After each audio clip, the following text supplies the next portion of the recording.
Hello বন্ধুরা, তোমাদের সবাইকে আমার চ্যানেলে স্বাগত। আশা করি তোমরা সবাই ভালো আছো। তো আজকে সকালবেলা রাস্তায় বেরিয়ে আমরা একটা ছোট্ট কুকুরের বাচ্চাকে দেখতে পাই। আর সেই সময় আমার হাতে একটা বিস্কিটের প্যাকেট ছিল, তার থেকে দুটো বিস্কুট বের করে আমার ছেলেকে দিলাম। ও ভেঙে ভেঙে ও খেতে দিল।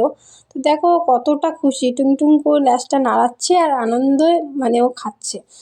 তো অনেকেই আছে যারা এরকম ছোটো ছোটো বাচ্চাদের দেখলে বলো যে না বাবা ধরবি না, গায়ে পোকা আছে, কামড়ে দেবে।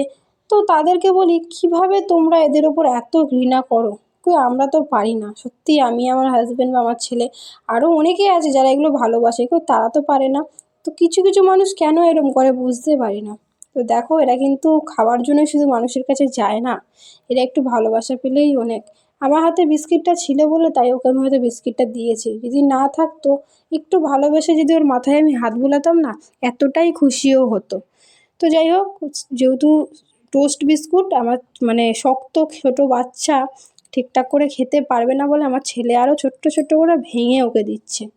তো অনেক সবাইকে বলি একটু পারলে খেতে দাও, কারণ অবশিষ্ট খাবার অনেকই বেঁচে যায়, সবার ঘরে বেঁচে যায়, এমন না যে কারো ঘরে বাঁচে না। তো সেইটুকু বাইরে না ফেলে এদেরকে দিতে পারো, কারণ এদের থাকার নিজস্ব কোনো জায়গা নেই, খাওয়ার কিছু নেই, এরা সম্পূর্ণ কিন্তু আমাদের উপর নির্ভরশীল। তো এদেরকে দেওয়াটা অনেক ভালো, অনেক পুণ্যের কাজ। তো নিজের কর্মটা নিজে করো, বুঝতে পারবে। দেখো মুখটা দেখলে সত্যি মায়ায় ভরে যাবে।